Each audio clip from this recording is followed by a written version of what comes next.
আসসালামু আলাইকুম রহমতুল্লাহ। সম্মানিত ভাই ও বোনেরা, আশা করছি আপনারা সবাই ভালো আছেন। আজকে আমরা ৩২ নম্বর তাজবিদ দেখব। গুরুত্বপূর্ণ একটি বিষয়, আলিফ জাইদাহ। আপনারা দেখতে পাচ্ছেন, গুরুত্বপূর্ণ একটি বিষয় আলিফ জাইদা। এই আলিফ জাইদা আমি অনেক দিন পূর্বে কম্পিউটারের স্ক্রিন রেকর্ড ভিডিও করছিলাম, এই পিডিএফ এর উপরেই। ওইটা ছিল আলাদা।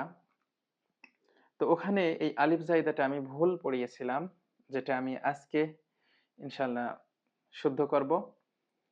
আর ভুলটা হয়েছিল এখানে আলিফ জায়দায়। আমি যেহেতু দীর্ঘদিন ধরে বাইরে রয়েছি, অনেক দিন দূরে ছিলাম, তো ভুলে গিয়েছিলাম আমি। তো ইনশাল্লাহ এবার এটা শুদ্ধ হবে। আর আপনাদেরকেও আমি বিনীতভাবে অনুরোধ করছি, আমার পড়ার মধ্যে অনেক ভুল ভ্রান্তি হয়তো আছে বা ভুল হয়ে যাচ্ছে, এখনো পর্যন্ত আছে। আপনাদের নজরে আসলে আমাকে একটু দয়া করে কমেন্টস করবেন। দয়া করে, আমি আপনাদের কাছে কৃতজ্ঞ থাকব। তো আসুন কথা না বাড়িয়ে আমরা শুরু করি। ৩২ নম্বর আপনারা দেখুন, আলিফ জাইদা।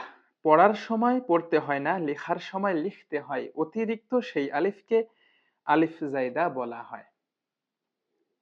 আলিফ জাইদা চেনার জন্য উপরে গোল চিহ্নরাই, এটাই আলিফ জাইদা, টেনে পড়া যাবে না। সৌদিরা আমাদের সাথে বলে অনেক সময় যে জিয়াদা জিয়াদা। জিয়াদা বলতে বোঝানো হয় অতিরিক্ত। আনা মজুদ জিয়াদা এন্তা শেল, আমার অনেক আছে, আমার অতিরিক্ত আছে, তুমি এটা নাও, তুমি এটা ধরো। তো এটা বোঝানোর জন্য এভাবে বলা হয় যে জিয়াদা। তো ওখান থেকেই জাইদা, অতিরিক্ত অক্ষর আর কি। পড়ার সময় পড়া লাগে না, লেখার সময় লিখতে হয়। আরবির কিছু নিয়ম রয়েছে যেটা অন্যান্য ভাষার মধ্যে নাই। আর আনা শব্দের আলিফটাকেও আলিফ জাইদা বলা হয়। আনা, আলিফ জবর আ, নুন আলিফ জবর না, আনা, এই শব্দটার কিছু নিয়ম আলাদা রয়েছে, এই জন্য এই শব্দটা এখানে মানে স্পেশালি আনা হয়েছে। তো আসুন আমরা নিচের লাইনগুলো দেখি। ইয়া জবর ইয়া, ইয়া লাগবে আইনের সাথে। ইয়া, ফা পেশ ফু, ইয়াফু। এখন ওয়া আলিফ জবর ওয়া, আমরা আগে এভাবে পড়তাম, এখন আমরা ওইভাবে আর পড়বো না। আর এখানে এই যে চিহ্ন দেয়া রয়েছে, এক আছে যেখানে এক আলিফ টানতে হবে, সেখানে আমার মনে হয় এখানে ছোট্ট একটা ভুল হয়েছে হয়তো। তো এখানে টান হবে না, ওয়া জবর ওয়া, ইয়াফু ওয়া। পড়ার সময় এই আলিফ আসবে না, লেখার সময় শুধু এমনি লেখায় আসে। এটাই হচ্ছে আলিফ জাইদা। তাহলে ইয়াফুয়া, সামনে যেই আলিফ জায়দা যেখানে যেখানে আছে সেখানে কিন্তু টানার জন্য চিহ্ন নাই। দেখছেন, মাদের চিহ্ন নাই। সামনের শব্দটা দেখুন, সিন জবর সা, সিন সিফাতে সফিরা, শেষ দাই সফিরা। লাম খাড়া জবর লা, লামের উপর খাড়া জবর এক আলিফ মাদে আসলি, সালা। এবার সিন জের সি, সালা সি। এখন দেখুন, লাম আলিফ জবর লা হইতো এবং এক আলিফ টান হতো, কিন্তু এখন আর এখানে চিহ্ন নাই, টানও হবে না। তাহলে সালাসিলা, সালাসিলা। কিন্তু আগে আমি ভুল করছিলাম, এখানে এভাবে পড়ছিলাম সালাসিলা, হামজা সিফাতে সাদিদা করে ফেলছিলাম, এই আলিফ জায়দাই সুকুন করে ফেলছিলাম, যেটা আমার ভুল ছিল। একজন ভাই আমাকে কমেন্ট করে আমার অনেক বড় উপকার করছেন, এই ভুলটা আমি সেখান থেকে ধরতে পেরেছিলাম। তাহলে সালাসিলা, ঠিক আছে, এখানে সাকিন করা যাবে না, লেখার সময় এসেছে আলিফটা, উচ্চারণে আসবে না, তাই এখানে মাদের চিহ্নও নাই। তাহলে সালাসিলা, এতটুকুই। মিম জবর মা, লাম, দেখেন লাম আলিফ জবর লা, এভাবে টানও হবে না, আবার লাম আলিফ জবর লা, এভাবে সাকিনও হবে না।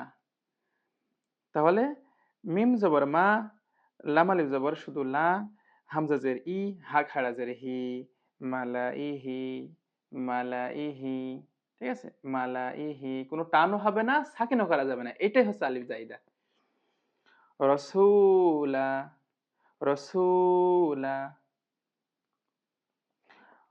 ওয়ালা আনা, ওয়ালা আনা।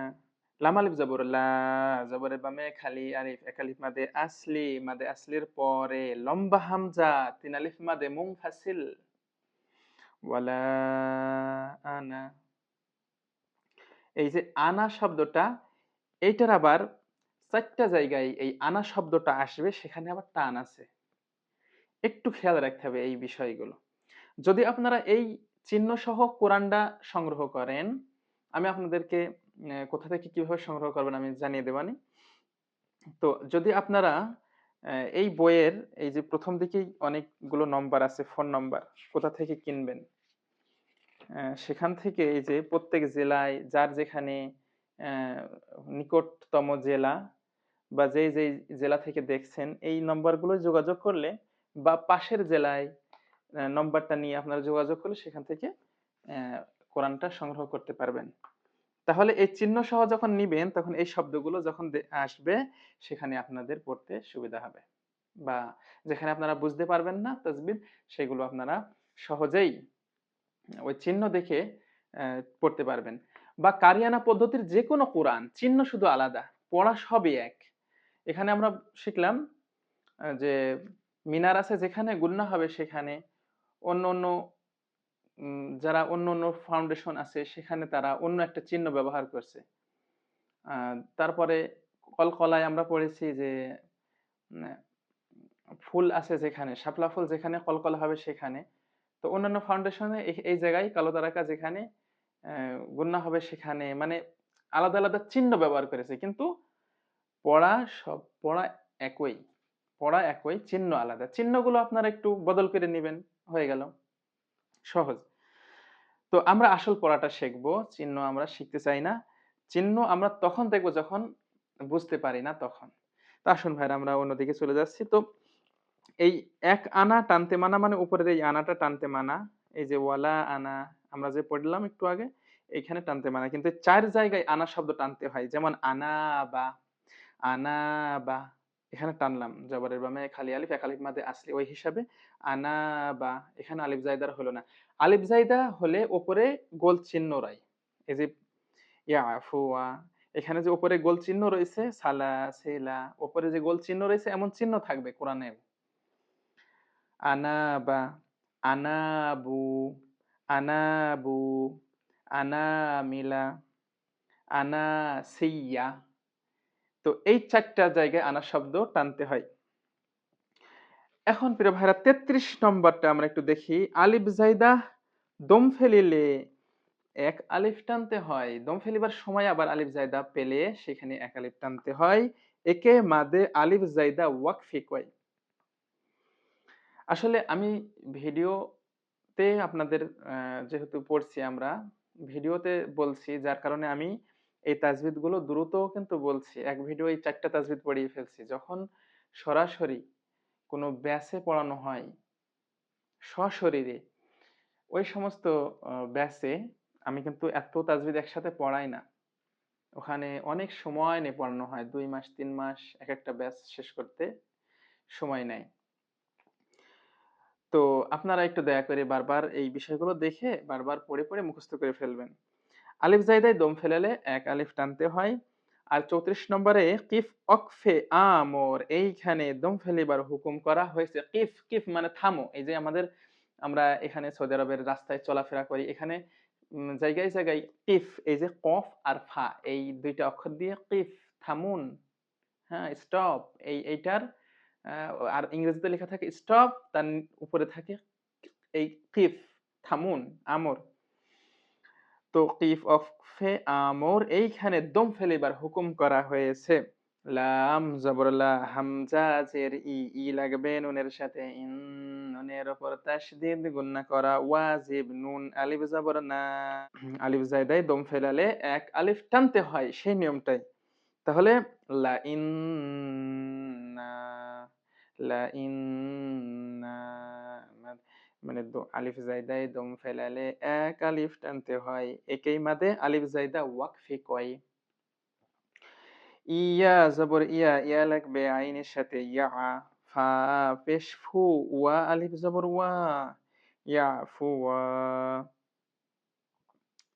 ওয়া জবর এখন ওয়া, ও এটাই আগের শব্দ, হ্যাঁ পূর্বের শব্দটা এখানে। তার মানে এখানে টান আছে, আলিফ যাইতে দম ফেলালে এক আলিফ টানতে হয়, দম ফেলিবার সময় আসবে।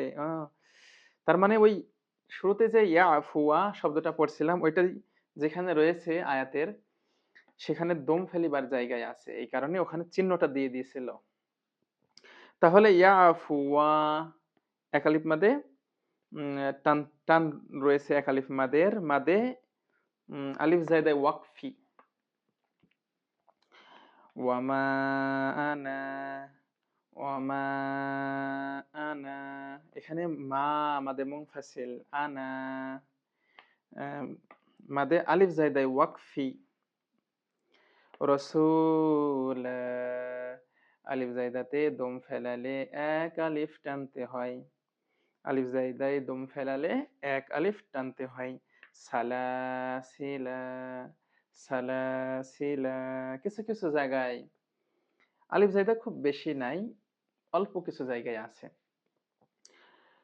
সম্মানিত ভাই ও বোনেরা, আশা করছি আপনারা এই আলিফ জায়দার নিয়মটা ভালোভাবে বুঝেছেন।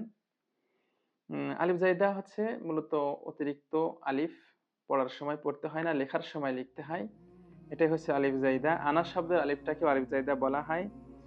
৪ জায়গায় আনা শব্দটাই টানতে হয়। আনাবা, আনাবু, আনামিলা, আনাসিয়া। আলিফ জায়দাতে দম ফেলিলে এক আলিফ টানতে হয়। আর কিফ ওয়াকফে আমর এইখানে দম ফেলিবার হুকুম করা হয়েছে। পরবর্তী ক্লাসে আলিফ জায়দার অল্প একটু অংশ বাকি রয়ে গেল। ইনশাআল্লাহ সামনের ক্লাসে আমরা দেখব। জাযাকুমুল্লাহু খাইর। সকলে ভালো থাকবেন, সুস্থ থাকবেন। আসসালামু আলাইকুম।